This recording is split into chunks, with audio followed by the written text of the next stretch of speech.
So I thought we were about time to another video, and we're back out with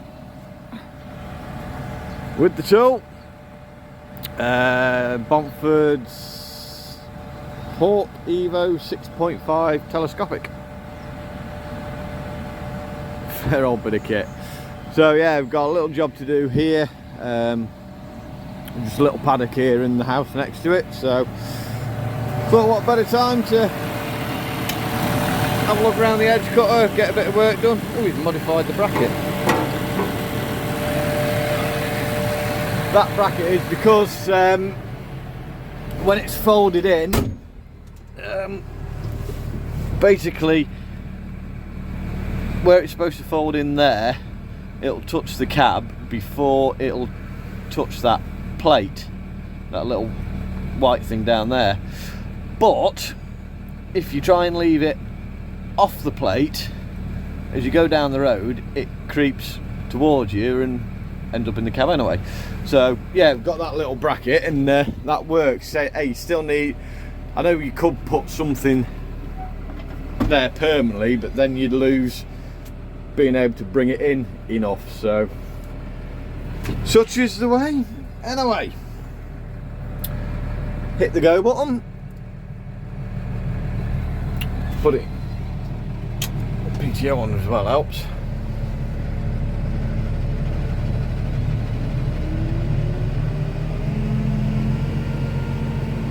We're away. Couple of revs. So I usually run an edge cutter around 480. Put it in the low gear. Right, get some edges cut. So I was going to get footage when we got actually in the field and off this track, because this track's a little bit rough and just takes a bit of concentrating, but we've gone and found something, and this head takes a little bit of time to slow down. Yeah, we're about there. We're good enough. Speed it off.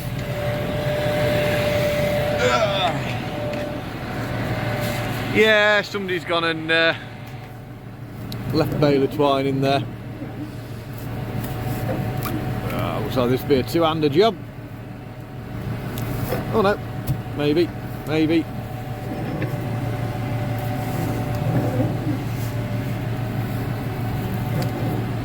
One thing makes you laugh, you see people do it on edge cutters all the time. They'll, oh dear, on that way. They'll pull this stuff out and then throw it in the bottom of the hedge. Then next year, there we go.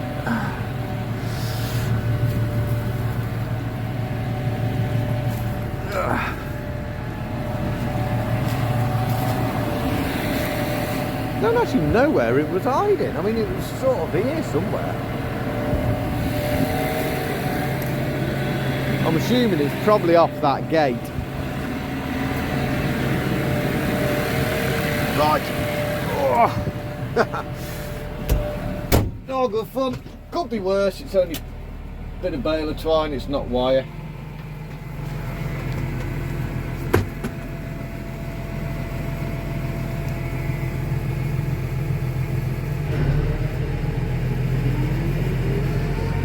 Right, get a bit more edge cut.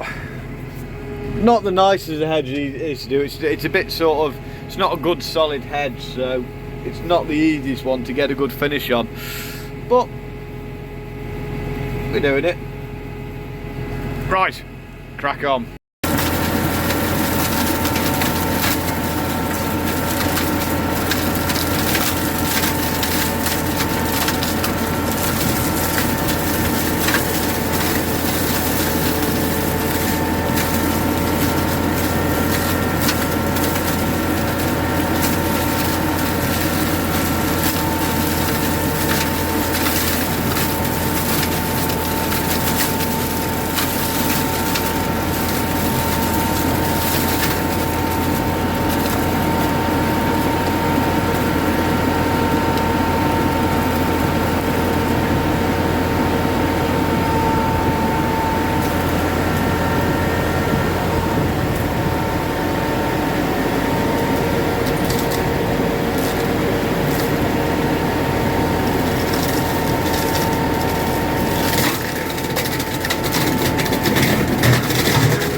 So we've finished in here.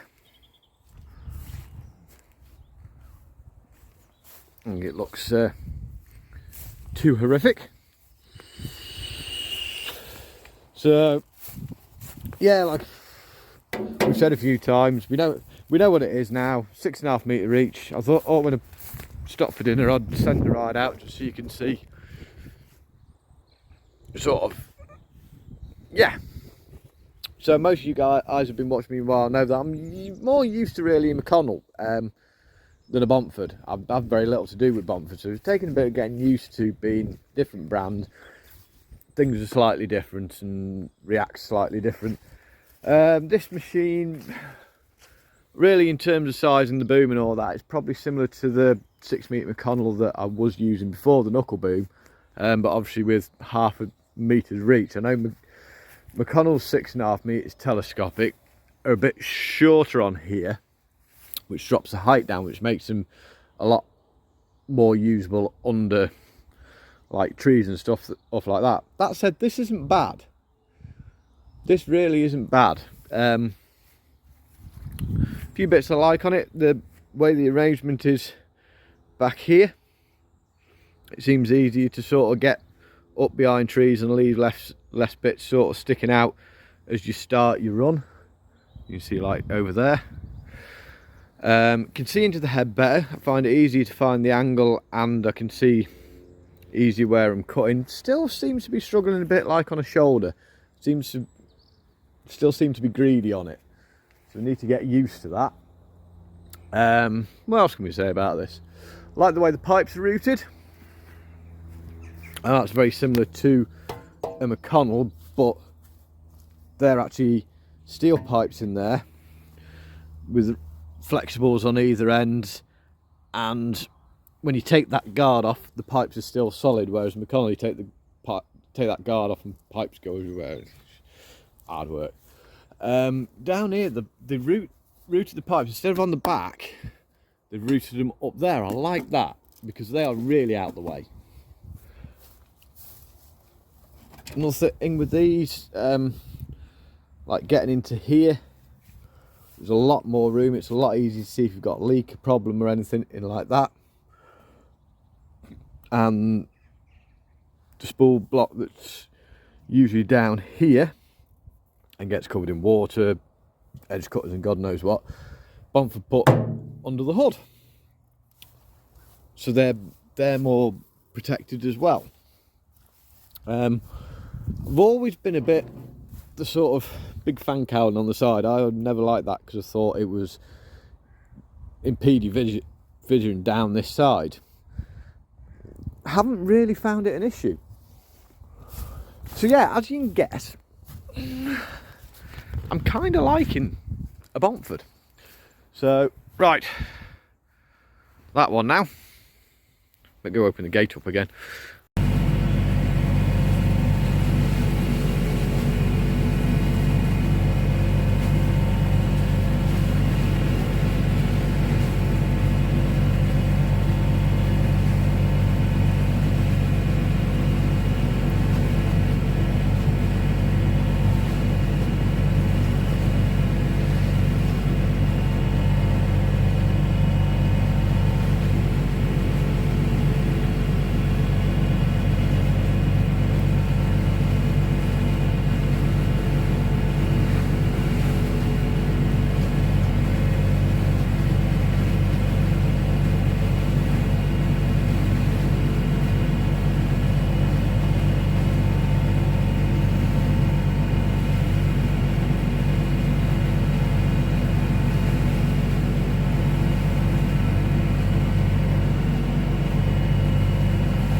Right, just thought I'd quickly do this, just to finish off the video. Down at another customer's, he runs a, okay, it's a big machine. The Bomford's a 75, that's an 85 horsepower, but the same reach and the same setup, being a 6.5 metre telescopic.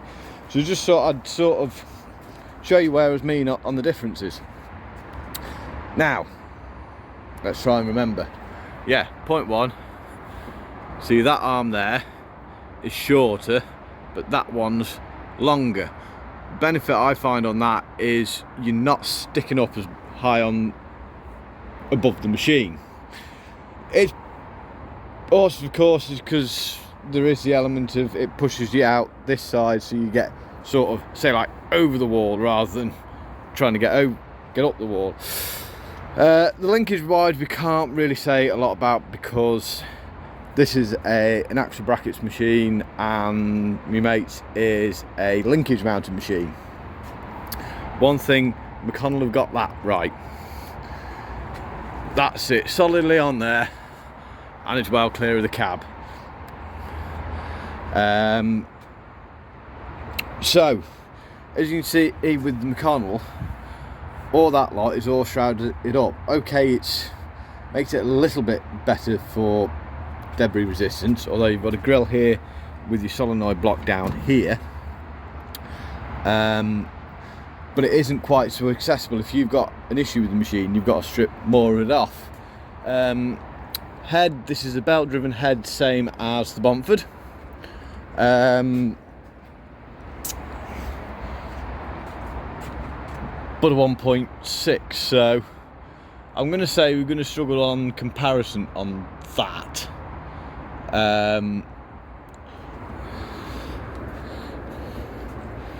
Walk around it. This is the other thing I was going on about. Modern ones aren't so bad, the older ones are worse. On new phone, it's already running out of storage. So yeah, I mean that's it. I'll say you can argue pros and cons against each machine. At the end of the day, any machine, both of them are good and high quality hedge cutters. One thing I will say, definitely with McConnell is definite, easy to get on with and smoother controls. But yeah, that's it. We finished the video and we've had a bit of a look at the other, what would be either direct competition for the machine. So hope you have enjoyed this video. Bit of edge cutting, bit of comparison, bit of this, that and the other really. So if you have, don't forget to give it a grubby thumbs up. Hands are very grubby in the moment because I'm in the middle of doing something else. If you haven't subscribed, if you would like to, costs you nothing, down there. If you'd like to leave a comment, down in the old, as Lord Muck himself will put it, down in the squid pit. So that's it. Yeah, we're still busy on edge cutting. Cheers for watching, take care, look after yourselves, and we'll see you now on the next one.